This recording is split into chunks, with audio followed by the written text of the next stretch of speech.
Hello students, today we are going to start with the new topic, that is pathways of the special senses.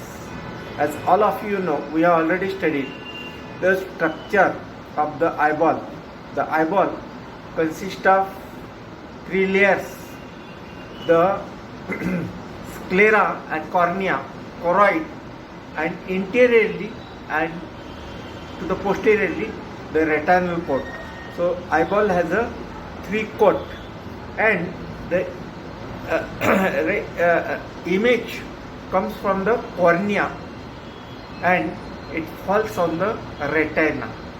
So there is a lens, and anteriorly there is a fluid, and in the posteriorly the aqueous humor is there. So that image falls on the retina, and from the retina it goes towards the central nervous system, that is sensation. So we are going to consider today the pathways of the sensation of vision, that is eyeball.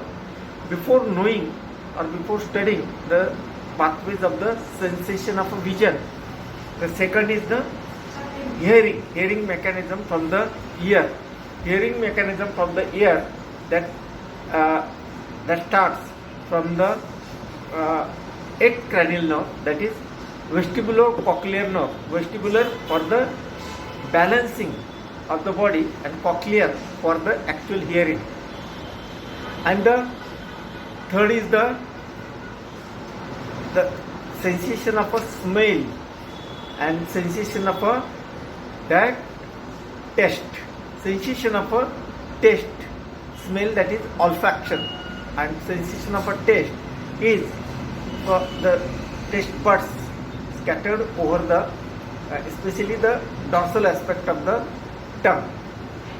The various taste buds are there that carries over the sensation towards the brain. Now,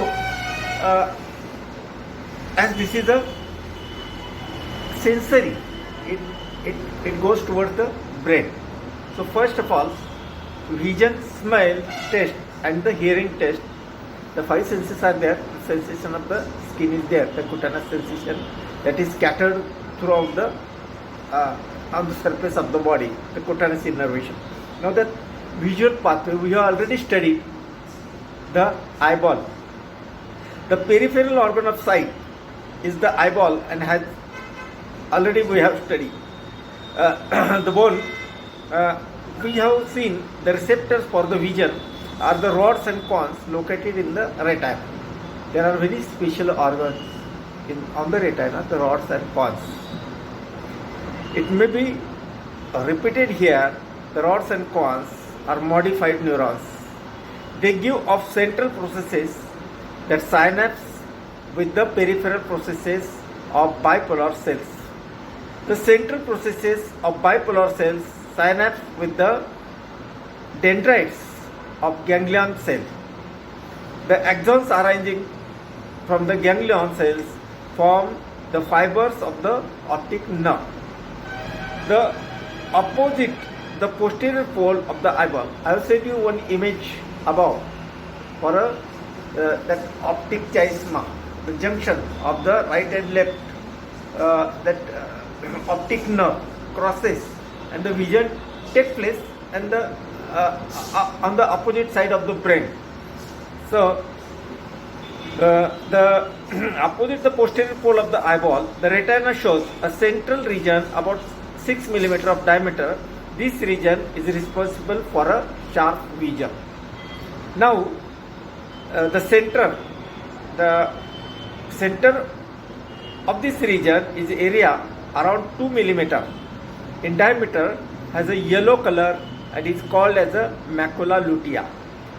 The fovea centralis is a depression in the center of the macula, and it is 0.4 mm in diameter. Visual impulses arising from the retina are carried to the brain through the optic nerve.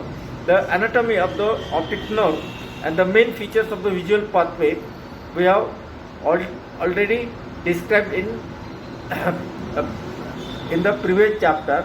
So that in the previous chapter, see the visual pathway,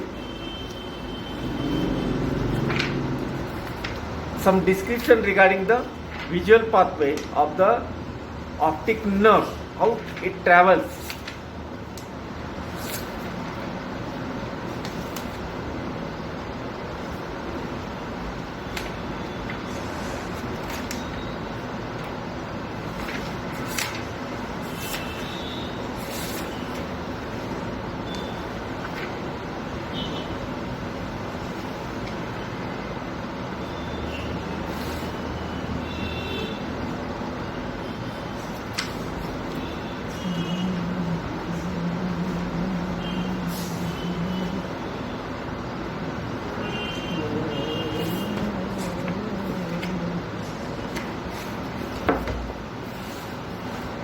We already described it is a separate topic that in which the optic nerve is to be described in the cranial nerves. Now, we have already seen that optic nerve enters the cranial cavity through the optic canal and join to the opposite side to form the optic chiasma. The diagram which is sent to you above will show the optic chiasma, the crossing of the right and left. Diagram number 4.1.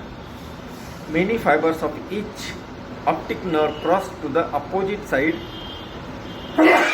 Sorry.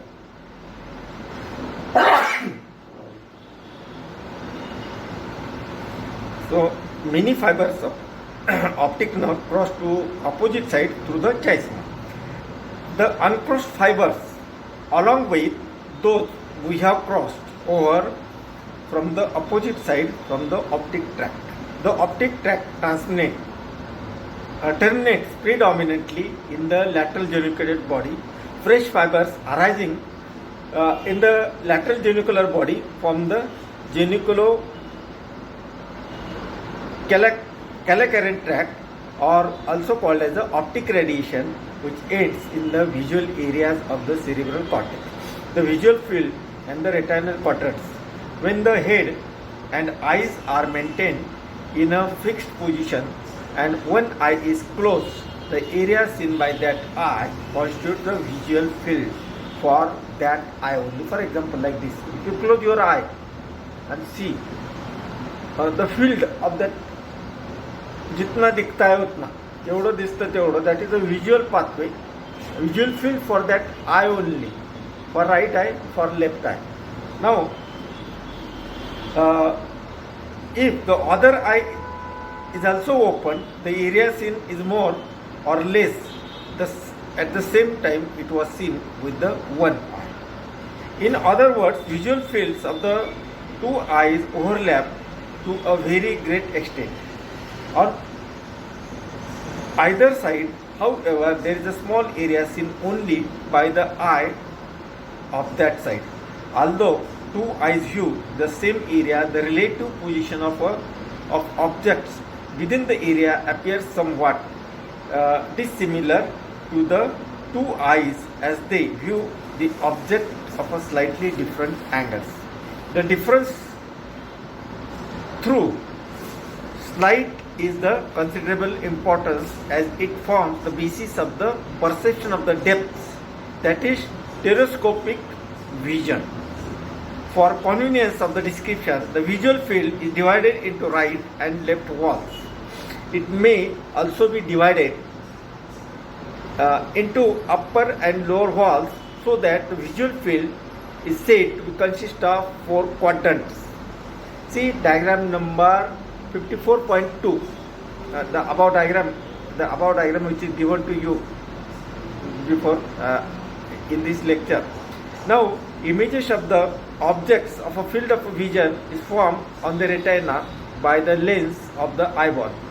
As with any convex lens, the image is inverted. If an object is placed on the right half of the field vision, its image is formed on the left half of the retina, and vice versa. Instead of using the words right and left, two halls of the retina are usually referred as as nasal or media and temporal, the lateral halls. The image of the object placed on the right half of the field of vision falls on the temporal half of the left retina and on the nasal half of the right retina. Now optic nerve, optic chiasma and optic tract. The optic nerve is made up of the axons and ganglion cells of the retina. The axons are the first unmyelinated after passing through the sclera in the region of a lamina fibrosa. Each fibers acquire a myelin sheath. The fibers of the nerve arising from the four quadrants of the retina maintain the same relative position within the nerve. The fibers arising from the macula are numerous and form a papulomacular bundle close to the eyeball. The macular fibers occupy the lateral part of the nerve, but by the time they reach the chiasma, they lie in the central part of the nerve. The fibers of the optic nerve arising in the nasal half of each retina enter the optic tract and of the opposite side after crossing in the chiasma. The fibers from the temporal half of each of the retina enters the optic tract of the same side. See the diagram. 54.1, the first diagram for that. Now, the right optic tract comes to contain fibers from the right halls of the retinae and left tract from the left halls. In other words, all optic nerve fibers carrying impulses relating to the left half of the field of vision are brought together in the same optic tract and vice versa. We have already noted that each optic tract carries those fibers to the lateral geniculate body of the corresponding side. Now the lateral geniculate body. What is lateral geniculate body? Some aspects of the structures of the lateral geniculate body has been already we have studied. Sections of lateral geniculate body show that its gray matter is split into the laminae. These layers are numbered 1 to 6 from ventral to dorsal side. Fibers from the eye of same side end in laminae 2nd, 3rd and 5th, while those from the opposite eye and laminae 1, 4 and 6. The macular fibers end in the central and posterior parts of the lateral geniculate body, and this area is relatively large. That is a third diagram 54.2. The fibers, the diagram along with this I have sent you. See the diagram third 54.2nd diagram. Fiber from the peripheral parts of the retina ends in the anterior part of the lateral geniculate body. Upper half of the retina represented laterally and lower half of the retina is represented medially. Specific points on the retina projects to the specific points of the lateral geniculate body. In turn, specific points of the lateral geniculate body projects the specific points in the visual cortex. In this way, a point-to-point relationship is maintained between the retinae and the visual cortex. Now, geniculocalcarine tract and the visual cortex. Fibers arising from the cells of the lateral geniculate body constitute the geniculocalcarine tract of optic radiation. These fibers pass through the retrolentiform part of the internal capsule. Now, the cortex. The optic radiation ends in the visual area of the cerebral cortex. Area number 17, 18 and 19.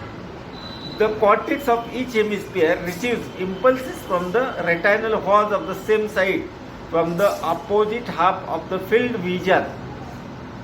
Now, upper quadrants of the retina are represented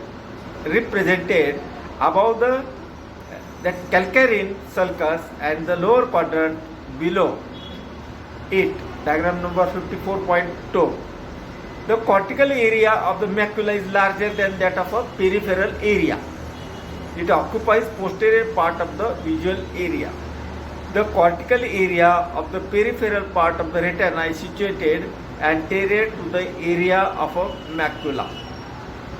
And then how you can test? Now all of this is a optic tract pathway, the crossing of the retina. Suppose this is a retina. This is optic chiasma, crossing of the right to the left side of the brain. Now the testing of the optic nerve is first ask the patient in his vision if his vision is normal. Acuity, that is sharpness of the vision, can be tested by making the patient read letters of the various size printed on a chart. पेशंटला काहीतरी छोटे छोटे मोठे होणारे शब्द वाचायला द्यायचे. As a part of the from a fixed distance, it must be remembered that loss of acuity of vision can be caused by the errors of refraction or by the presence of opacities in the cornea or the lens, that is cataract. As a part of the normal clinical examination, the field of vision can be tested as follows. As a part of the normal clinical examination, the field of the vision can be tested as following. Ask the patient to sit opposite you, about half of the meter away, and look straight towards at you. As one eye is tested at a time, ask the patient to place the band on the eye and so that can see only with the other eye. Stretch out one of your arms laterally so that the hand is about equal distance from your face and that of the patient. Now keep moving your index finger and gradually bring the hand towards yourself until you can just see the movements of the finger. This gives you an idea of extent of your own visual pathway direction by asking the patient to tell you as soon as can see the moving finger, making sure that that does not turn his head. You can ask the patient, see, if he can't see, ask the patient like this. If he can't see, for example, move your finger. The physician should move his finger by closing one eye and ask the patient for moving like this till he sees, that is visual field, to examine the visual field. Now by asking the patient to tell is as soon as he can see the moving finger, making sure that he does not turn his head. डोकं त्याला वळवायला नका सांगू. Keep his head constant by repeating the test, placing your hand to different directions. A good idea of a field of vision of the patient can be obtained. If an abnormality is suspected, detailed testing can be done using a procedure called as a perimetry. It is science in which the visual field and the vision is examined. So this is about the pathway, optic pathway. Secondly, the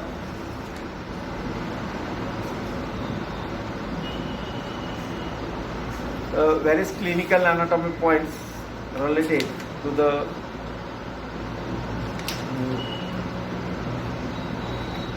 if there is any doubt about the integrity of optic nerve, the retina is examined using the ophthalmoscope. Ophthalmoscope is an instrument in which you have to you can see the optic nerve. Secondly, effect of a injury to the visual pathway from the retina to the brain. If in that region, in that pathway, if there is some injury or damage to that pathway, in loss of vision of one half, right or left, of the visual field is called as a hemianopia. If the same half of the visual field lost both eyes to defect is said as a homonymous. Then if different whorls are lost, the defect is said as a heteronymous. Both the fields, visual fields, are lost. Note that the hemianopia is named in relation to the visual field and not to the retina. Injury to the optic nerve produces total blindness in the eye concerned. If there is injury, direct injury to the optic nerve, damage to the central part of the optic chiasma, that is pressure of a enlarged hypophysis, that is pituitary gland, interrupts the crossing fibers derived from the nasal halls of the two retinae, resulting in the bitemporal heterocinematic hemianopia.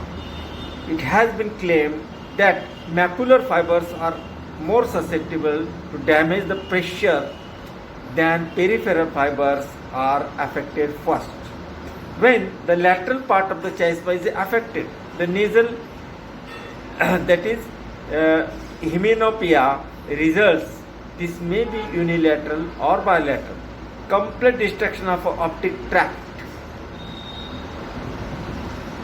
lateral geniculate body and optic radiation or the visual cortex of one side results in the loss of opposite half of the field of vision. Now a lesion on the right side leads to the left hemianopia.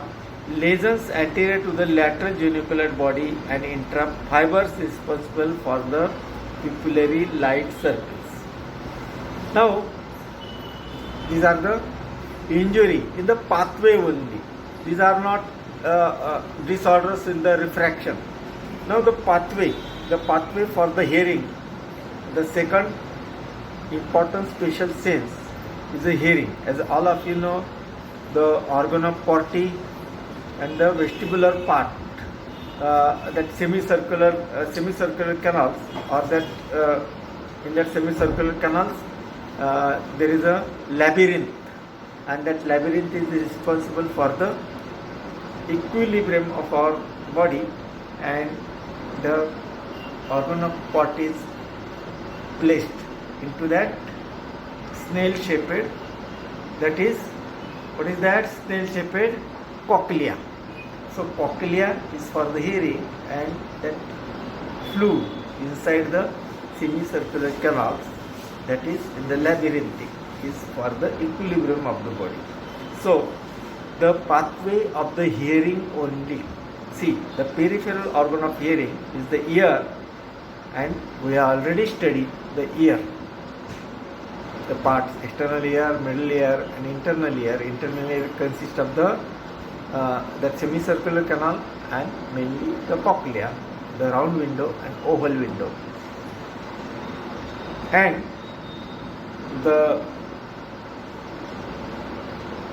we have seen the sound waves traveling through the air. It enters the external acoustic matter and produces vibrations in the tympanic membrane.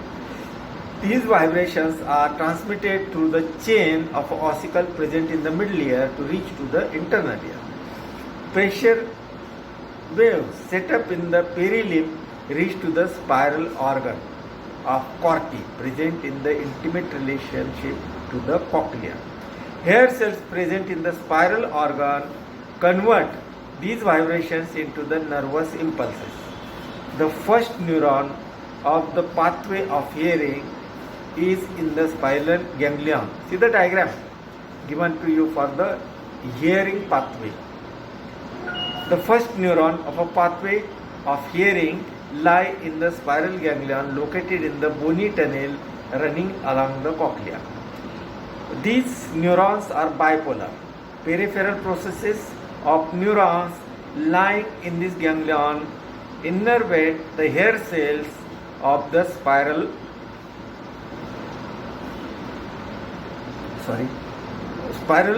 organ of Corti.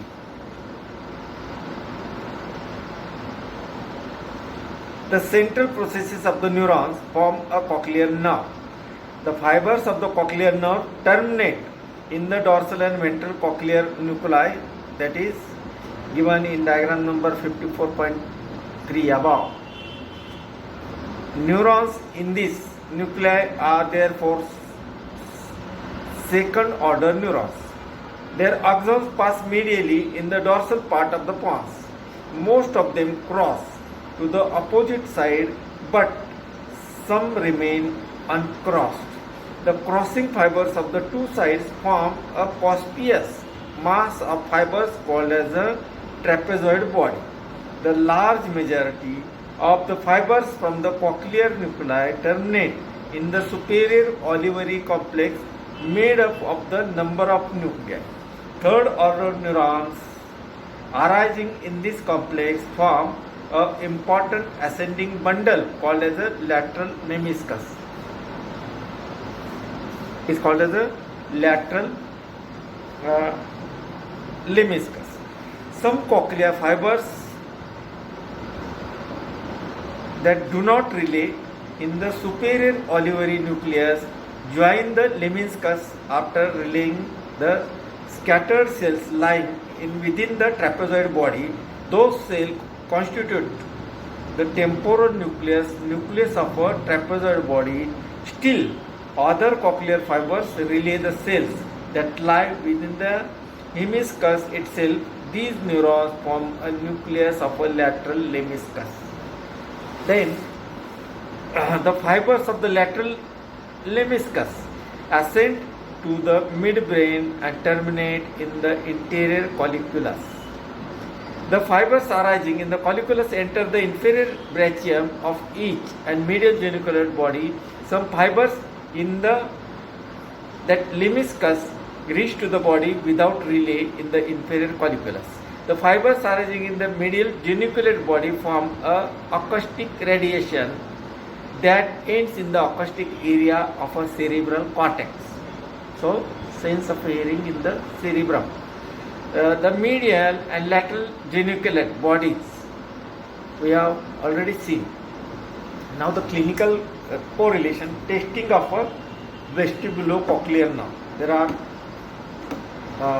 the nerve is responsible for the hearing, that is the cochlear part, and for equilibrium, that is the vestibular part. Normally we test only the cochlear part. Hearing of the patient can be tested by using the watch. First, place the watch near to one ear so that the patient knows what is expected to hear. Now, next to him, close his eyes and say, so when he hears the ticking of a watch. त्याच्या कानाला घड्याळ ठेवायचं आणि डोळे बंद करून त्याला ऐकायला लावायचं. Like this. Watch the ticking, or you may use that vibrator or that tuning fork. So the watch should be held away from the ear and gradually brought towards it. हळूहळू घड्याळ आणायचं. ऐकायला येतंय नाही, like this. So you may use that tuning fork for this, for the hearing test. Weber's two tests are there. Doing this test, one must keep in mind that loss of hearing can occur from various causes such as the presence of a wax in ear or middle ear disease. Not necessary that if the patient cannot hear, that there is a defect in the hearing pathway. It may be due to the occlusion of a wax in the external acoustic meatus, or in the there may be conductive deafness, that malleus incussus stapes, the conduction fault is there. Sounds can be transmitted from the internal ear through the air normal way, and can be transmitted through bone. Normally conduction through the air is better than that through the bone, but it defects is there may be defect in the conductions of a sound is better are through bone. The air conduction and bone conduction of sound can be compared by using tuning fork.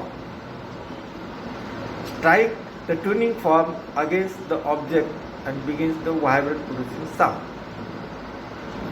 Now place the tuning fork near the patient's ear and then immediately put on the base of the tuning fork on the mastoid process behind the ear, and ask the patient whether he hears the sound.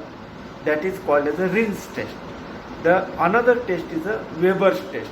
In the Weber's test, the another test is on the basis of a vibrating tuning fork is placed over the forehead, and the sound is heard in both ears, but it is clearer in the ear within the conduction defect.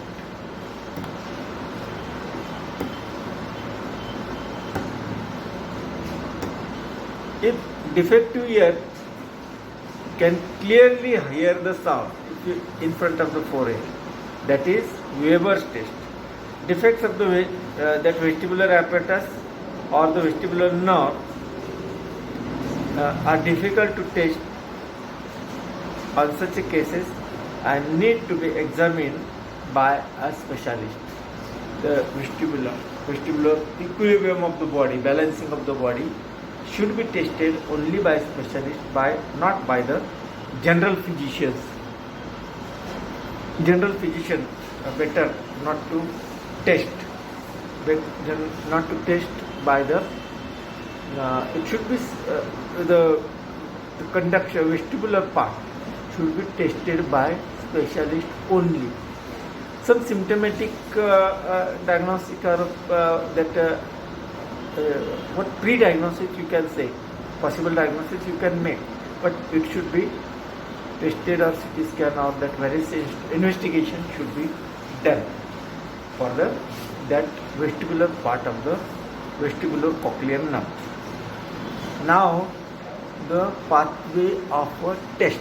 There are a number of test birds scattered on the dorsum of your tongue. The end organs of the test are test buds located mainly